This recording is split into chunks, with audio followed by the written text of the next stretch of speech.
Welcome back to my series on elevating your AFF writing. We've talked a lot about the mechanics of AFF writing, but there's another layer of skills that serves as the medium for putting all of that advice into action: your skills with a computer. Everyone knows how to use a mouse and keyboard at the most basic level. However, learning to get the most out of your computer can help you become more efficient in everything you do, improving both your output and your quality of life. I fervently hope that in-person debate can resume as soon as possible, but for now, it is an undeniable reality that debating online is an indispensable element of any top debater's skill set, testing your computer literacy like never before. More than ever, computer skills can directly translate into victories. Before we get into it, let's talk about why you should care about optimizing your workflow.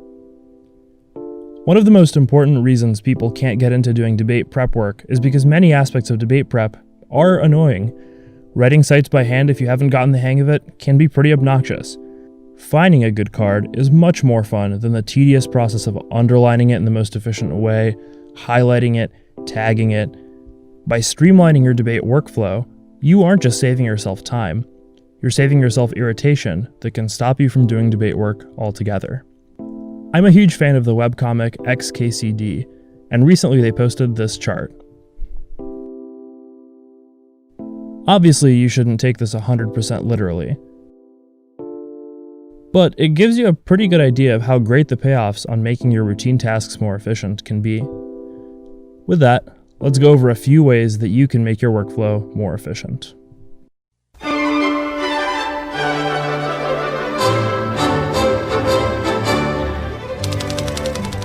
My first piece of advice is that you need to learn to type.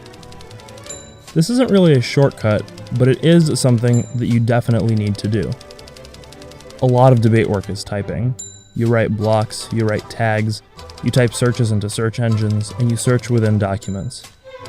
This is an action that we do so often that even the slightest improvements in the speed of your typing can increase the amount of work you get done drastically.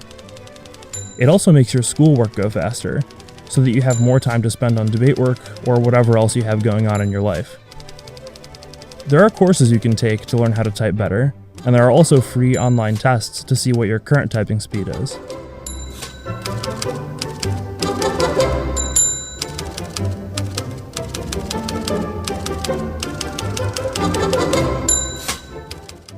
You can see a few things as I take this typing test.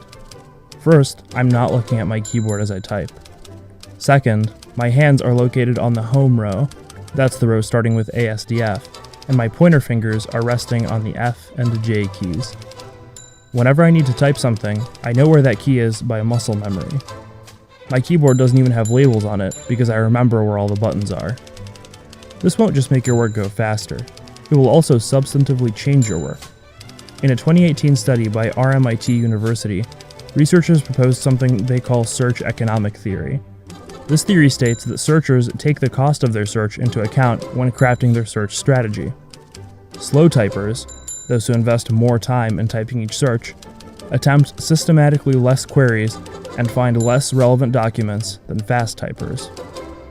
And as a cherry on top, hunt and peckers type really loudly, which can be pretty annoying for those people sitting around them. In short, the case for investing some time in learning to type faster as early as possible is overwhelming. Here are some online resources you can use to help you do this.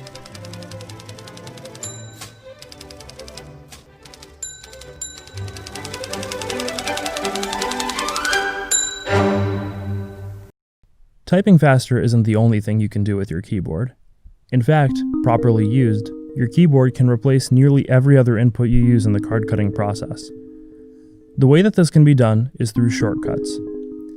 I'll be giving more detailed instructions about Windows than Mac OS, because that's what I use, but Macs have equivalents for some of these things that you should look into yourselves.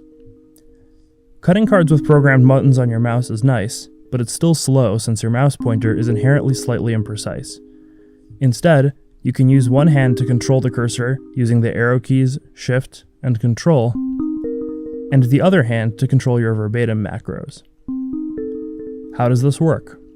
The first thing you need to do is enable function lock.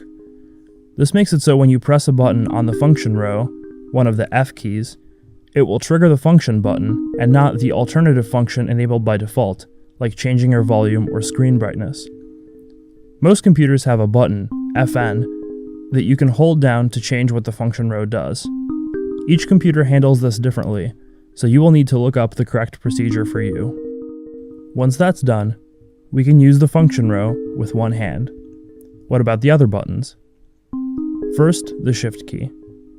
Shift highlights all text along your cursor's path. Try it now. Open a Word document with text, put your cursor somewhere, hold down Shift, and move it. You'll notice that if you move your cursor side to side, you'll highlight individual letters. If you move your cursor up and down, you will highlight the text full lines at a time. Now, hold down Shift and press Home or End, or FN left and FN right respectively on some laptops. That highlights everything between where your cursor was and the beginning or end of the line. Second, the Control key. Control changes the increment by which the arrow keys move the cursor. Try holding down Control and moving your cursor. Moving side to side moves the cursor one word at a time. Moving up and down moves the cursor one paragraph at a time. Combined, these keys, which can all be operated with one hand, give you fine-grained control over what text you highlight, and your other hand lets you apply your formatting of choice to that chunk of text using the verbatim shortcut. If this keyboard thing seems too hardcore for you, you should at least phase out your computer's trackpad in favor of cutting cards with a mouse. A mouse is more precise than a trackpad, and if you buy a cheap mouse with programmable buttons, you can use your mouse for all the common shortcuts in verbatim's function row.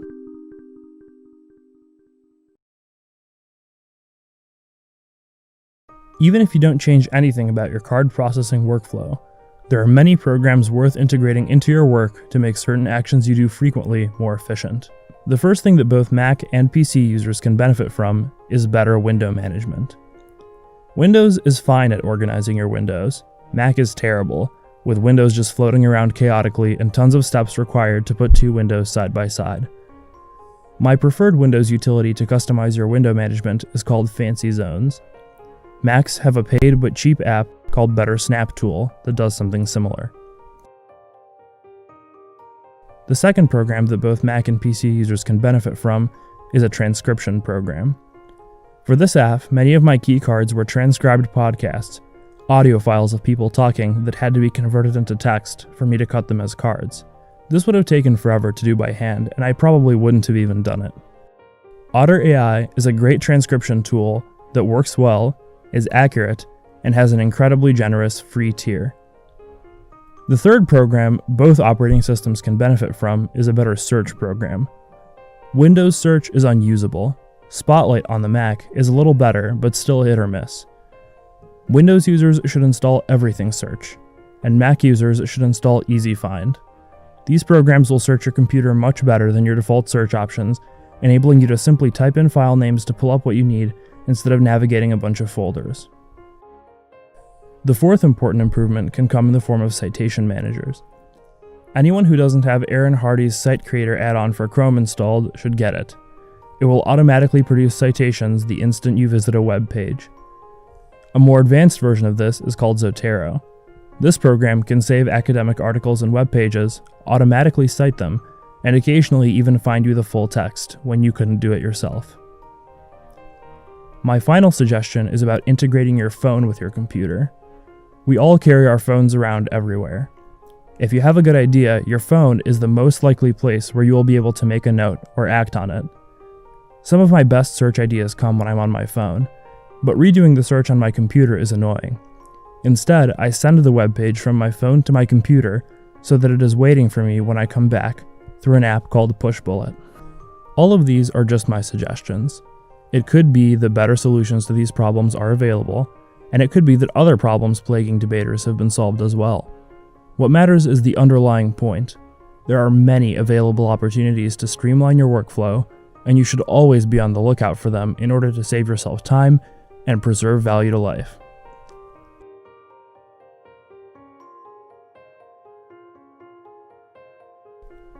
This concludes my series on elevating AFF writing. Hopefully, you've come away with some useful ideas about refining your process. More importantly, I hope you've internalized something about the broader approach you should take to crafting arguments. Thinking actively about your practices, challenging your assumptions, and making intentional choices are the best way to incrementally improve your work. Best of luck to everyone in their AFF writing endeavors, and I hope you've enjoyed.